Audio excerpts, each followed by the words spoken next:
their duties, the ministry did not give details on how they died. Officials have been dealing with incoming drones and missiles launched from Iran following recent US and Israeli strikes on the Islamic Republic. This incident comes amid heightened tensions in the region, with Kuwait taking steps to intercept threats to its territory. Authorities are continuing investigations into the incident, and security measures have been tightened across strategic areas to ensure the safety of citizens and officers. Joining us again, we have Ross Feingold and also Mohammed Osman. To you first, Mohammed. Of course, the Gulf states have quite a reputation for being perhaps sites of luxury lifestyle for Western expatriates. They, of course, have a very large Asian foreign worker population as well. We've also seen these attacks target the airport infrastructure, and there's been a massive grounding of flights. Of course, a massive amount of air traffic passes through the Middle East. Emirates, which is one of the world's largest airlines, has had to make multiple cancellations to their flights. How will this war affect the reputation of these Gulf states as places to live in peace, to live a fantastic lifestyle, and perhaps their longer term reputation as well as places of safety? Well, Ruby, before I delve in to answer your question, I would like to comment very swiftly and quickly on the previous news item and the statement made by my colleague from Taipei. Indeed, Israel, they're excellent. They are excellent practitioners of genocide. They are an excellent menace to their neighbors in the region. Most of Israel's war are wars of aggression that has been waged on countries that did not attack them. And even this war with Iran currently, it was initiated by the Israelis and the Americans, or not the other way around. I'm not a big fan of the Iranians, but this is what things are, and this is where reality is. 2,000 people were injured in Israel indeed, and about 12 people died, and that's a shame, and this is unfortunate. In Iran, over 1,300 civilians have died, including 180 children who died in a school that was bombarded by the US military. So we do not need really to play good guy, bad guy in this situation, because if we try to play this game, Israel will definitely be the monstrous bad guy in the room, definitely, because this is the only country in this equation which has undertaken acts of genocide, according to international experts, in the past couple of years. Now, answering your question, Ruby, I do believe that the United States, that the Gulf countries right now are suffering, of course, a great deal from this war. Iran is attacking them without any actual justification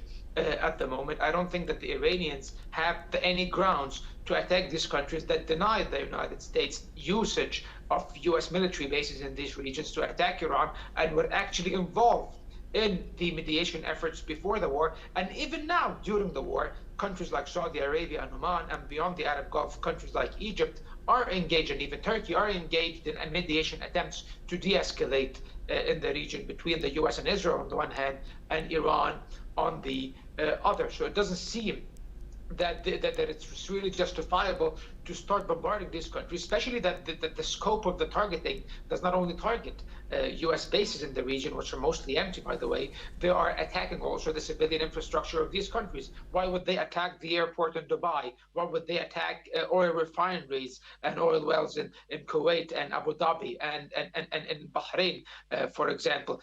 There are civilian casualties in the Gulf countries as well due to these missile and drone strikes. Most of them have been intercepted. However, if even half of these missiles had made it to their targets, we would have seen mass casualty events in the Gulf states. So of course this is a blow to their reputation, a blow to the capital in general, which is basically the main capital of the enterprise they are marketing for as Gulf countries is stability, is being a stable region in a very volatile and unstable region. When the Gulf states lose this reputation and lose this image they always have projected over the past few decades, then of course it will be to the detriment of the reliability as a destination for investment and tourism in the future. Let alone, of course, that the Straits of Hormuz has been blocked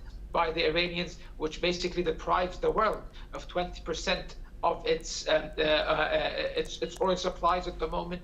It's causing a huge economic impact on the world, which might lead even to a massive economic crisis globally if this war continues for a few more weeks and the barrel of oil surpasses $100 per barrel. And also these Gulf economies, of course, they will suffer greatly, especially now that it has been reported that in Bahrain, Iran has targeted a water desalination plant.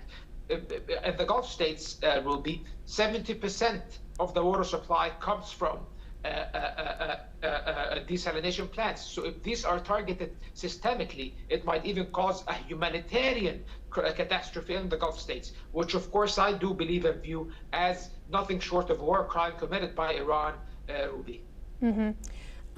Now to you, Ross, you're a political analyst. Of course, today I believe we're going to see a meeting of the Arab League. How do you believe that the deaths of these two officers in Kuwait could contribute to the discussions today at the Arab League meeting?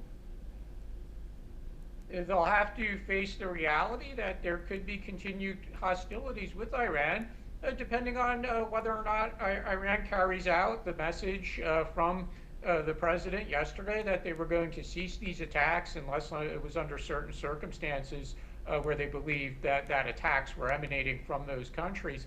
So this is very much up to Iran to show their neighbors that they're not going to be attacked again. But I think that the Arab states are going to have to do the necessary things to prepare. But look, they always knew that there was a risk of conflict with Iran. They don't trust the leadership of Iran. They certainly didn't want Iran to continue to develop its weapons programs, whether that's long-range ballistic missiles or nuclear weapons.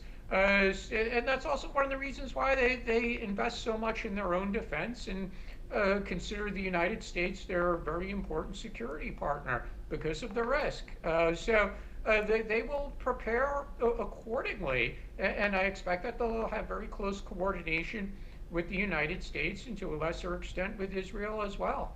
Mm-hmm. Ross and Mohammed, thank you so much, gentlemen, for joining us today on the show. It's been a pleasure to have you both. Now to our next story. According to reports, some residents in Jerusalem have stated that they were hopeful that the war the United States and Israel launched on Iran will bring a better future and harmony for the region. Let's listen to what some residents had to say. Right now, I can breathe, I have the sun on my skin and I feel alive. But it was such a hard week, and it is still. This is my first war also in Israel. And I have to say that I am in a survival mode. I'm thinking all the time how I can go out as fast as I can from my house and go to the miklat, because I don't have a miklat in my building. And how I can cook for myself, how I can remain, sane and safe by spirit. We feel great. We feel inspired by our soldiers and our government. We're loving every second of it. We get to spend time with the kids more, with the wife, with the family. It's a little bit hard because we're all day together, and you have to run from bomb shelter to normal life. But we're strong today. We're strong. We're resilient, and we hope we continue until the Iranian government falls. Meanwhile, US President Donald Trump has said that his war with Iran may only end with its military and rulers wiped out, as Tehran has moved towards picking a new supreme leader while missiles and drones flew across the Middle East. And that's all that we have time for. Keep watching NewsX World for more news updates from around the world.